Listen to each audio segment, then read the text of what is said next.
साथियों, मैं जया भारत जिला संत कबीर नगर से आप सबको प्रणाम करती हूँ और कहना चाहती हूँ आप लोग कैसे हो, स्वस्थ होंगे, मजबूत होंगे, मुझे विश्वास है और आशा भी करती हूँ। मैं चाहती हूँ कि आप लोगों से कुछ बात शेयर करूँ। आज शादियों का सीजन चल रहा है और शादियों में मैं भी गई थी देखने, कुछ शादी में मैं भी गई और देखा मैंने और देख करके विचार किया, तो फिर मैं आप लोगों से ये बात शेयर करना चाह रही हूँ। हमने देखा कि आज मॉडल बनने की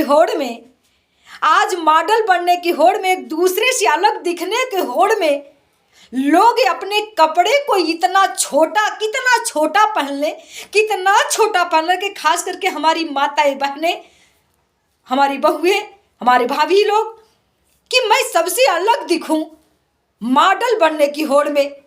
लेकिन मैं उन माताओं से कहना चाहती हूं, मॉडल कपड़ा से नहीं बना जाता है, अपनी योग्यता से बना जाता, अपने संस्कारों से बना जाता, अपने विचारों से बना जाता, अपने व्यवहार से बना जाता है। आपको पता है इस देश के आज सबसे बड़े मॉडल कौन है? राष्ट्रपति द्रौपदी मुर्मू। उनको देखा कभी? उनके चेहरे को देखा कोई? आप देखेंगी तो मैं कहना नहीं चाहूंगी, एकदम सांवली और बढ़िया फर्स्ट क्लास भारतीय प्रधान में। लेकिन वो कहीं आ जाए तो आप कितना छोटा कपड़ा पहने, कितना भी लेपा पोती कर लो, तो उनको देखने के लिए लाइन लग जाएगा। तो मैं आप लोगों से ही कहना चाहती हूँ, मॉडल बनने के लिए योग्यता लाइए, शिक्षा और संस्कार लाइए, ना कि पहनावा को मॉडल बनाइए। आपसे मैं बताना चाहती हूँ, हमारा जया भारत क्रांति नाम से चैनल है, आप लोग देखिएगा। मैं जया भारत, मुझको भी लोगों ने बहुत कहा क्या ऐसा मेकअप बनाइए, मैं खुद सुंदर हूँ।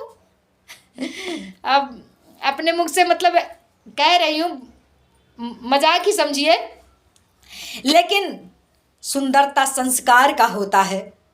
और मैं बेटियों बहनों आप लोगों से कहना चाहती हूँ कि पहनाव में इतना पारदर्शी, मैंने देखा इतने पारदर्शी कपड़े, इतने छोटे कपड़े इस ठंड महीने में पूरे बदन पीछे से दिख रहे हैं और वो बारात में जाकर के थिरक रहे हैं। गांव का भाई खड़ा है। हमारे संस्कृत में गांव के अगल बगल के सभी लोग भाई ही होते हैं, बाप होते हैं, पिता होते हैं, चाचा होते हैं। और साहब के गांव पे शादी है तो अगल बगल के लोग ही तो आए हैं। तो मैं कहना चाहती हूँ, इस मॉडल बनने की होड़ में आप अपने प्रधान का ख्याल करिए, अपने पहनावा एडवांस, अगर एडवांस बनना ही, कपड़ा पहनना, छोटा पहनना एडवांस था, तो हमारे यहाँ मॉडल बनना है तो हमारे यहाँ तो भैंस है, बकरियां हैं, आप देख रहे हैं, मुर्गियां हैं, ये सब घूम रही हैं, पशु पंछी हैं, ये सब नंगे तो हम लोगों से तो मॉडल है, एडवांस है। तो बड़े बड़े सेलिब्रिटी इन्हीं लोगों को ले जाए शूटिंग में। मैं कहना आप लोगों से चाहती हूं, वहां शूटिंग नहीं होता है, वहां दो जिंदगियों की एक बहुत बड़ी यज्ञ होती है, जहां पर दोनों की जिंदगी बिताने के लिए लोग आशीर्वाद देते हैं। और आप अपने अधरंग कपड़ा पहन करके उस माहौल को खराब करते हो। कहते श्रृंगार से राग बढ़ता है और निगाह किसी का भी खराब हो सकता है। लेकिन इसलिए तमाम ऐसी घटनाएं घट जाती है। और लोग जो बारात में जाते हैं, मैं बारात भाइयों से कहना चाहती हूँ, आप बारात में जाते हो, आप वही चिंटू, आप वही पिंटू हो, आप वही महेंद्र हो, आप वही संजय हो, आप वही सब वही हो ना। लेकिन जब आप बारात में जाते हो दूसरे हो जाते हो, आप भी हुल्लड़बाजी करने लगते हो, चिल्लाने लगते हो। मैं खुद आ रही थी रोड से, और मैं रोड से आ रही थी तो कौन जान रहा कि जया भारत क्रांति है, और मुझको देख करके बारात वाले चिल्लाने लगे कि जिस शब्द से चिल्लाए मैं नहीं कह सकती हूँ। तो बारात भाइयों, आप बारात में जा रहे हो, तका संस्कारवा पी करके जा रहे हो, रास्ता पे एकदम विदेश की लड़कियां घूम रही हैं। अब विदेश की भी लड़कियां हैं तो उनको भी तो माँ बहन समझो। मैं जया भारत को देख करके चिल्लाने का काम किया, कोई बात नहीं, मैं उनको माफ़ करती हूँ, लेकिन फिर यही अनुरोध करती हूँ आप लोगों से।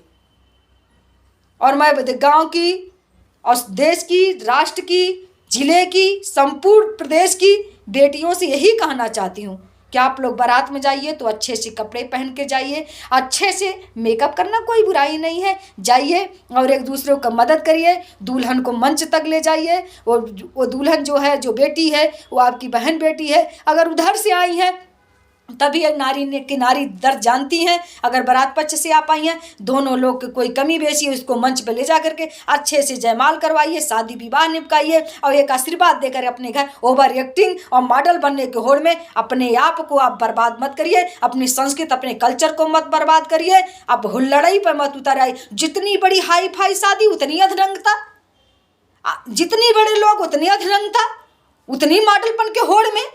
कहाँ ये देश की संस्कृति गई, कहाँ ये कल्चर चला जा, कहाँ भारत की उस सभ्यता चली जा रही है। जब 14 गज की साड़ियां पहन करके मेरी माताएं जाती थी बारातों में तो बारात महकने लगता था, लोग जानते थे। आवाज ये है, मैं ये नहीं कहती हूँ आपकी आज़ादी को मैं छीनना नहीं चाहती, क्योंकि मैं भी एक बेटी हूँ, लेकिन अपनी संस्कार को मत छीनिए, अपनी सभ्यता को मत छीनिए। कपड़ा ना पहनने से, अधरंग पहन छोटा पहनने से आपकी आज़ादी नहीं मिल जाती है। अगर आज़ादी लेना है, आप तो देख ही रही हैं, हमारे यहाँ की सांसद हैं श्री अखिलेश यादव की धर्मपत्नी डिम्पल यादव जी, आपने कभी देखा उससे सुंदर कोई दिखता है क्या? लोग क्या कहते हैं, कितनी बड़ाई हो रही, सांसद है। तो आप लोग कभी तो सोचिए, आप भी तो मास्टर बनेंगे, डॉक्टर बनेंगे, इंजीनियर बनेंगे, नेता बनेंगी, सांसद बनेंगी, प्रधान बनेंगी। तो संस्कृतियाँ को अपने मत बेचिए, मैं ही आप लोगों से अनुरोध करती हूँ। बाकी शादी में जाइए, मौज मस्ती से रहिए, अच्छे से खाना भाई खाइए। मैं बारात भाइयों से कहना चाहती हूँ कि जो माता पिता अपनी बेटी की शादी में अच्छे व्यवस्था किया है, कमी बेशी कुछ भी हो, क्योंकि एक दूसरे की भावना कद्र करते हुए आप लोग सही से उसको प्रसाद समझ करके ग्रहण करिए और उतना ही थाली में लीजिए जितना आपको ज़रूरत हो, क्योंकि बड़े मेहनत से लोग बेटी और बेटा की शादी करते हैं।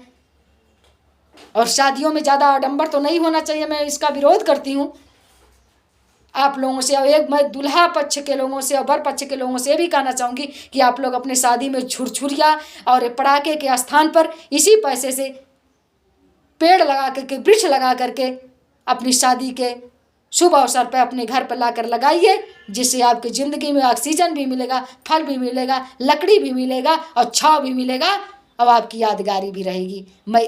मैं यही आप लोगों से अनुरोध करते हुए बहन बेटियों से कहना चाहती हूँ, मॉडल बनने की होड़ में अपनी सभ्यता को मत खोइए, अपने संस्कृत को मत खोइए, अपने कल्चर को मत खोइए। मैं जय भारत आप लोगों से अनुरोध करती हूँ। भारतीय क्रांति पार्टी की राष्ट्रीय अध्यक्ष, मैं एक संत भी हूँ, एक नेता भी हूँ और आपकी बेटी भी हूँ, इसलिए मैं अनुरोध करते हुए आप लोगों से यही विनय करती हूँ।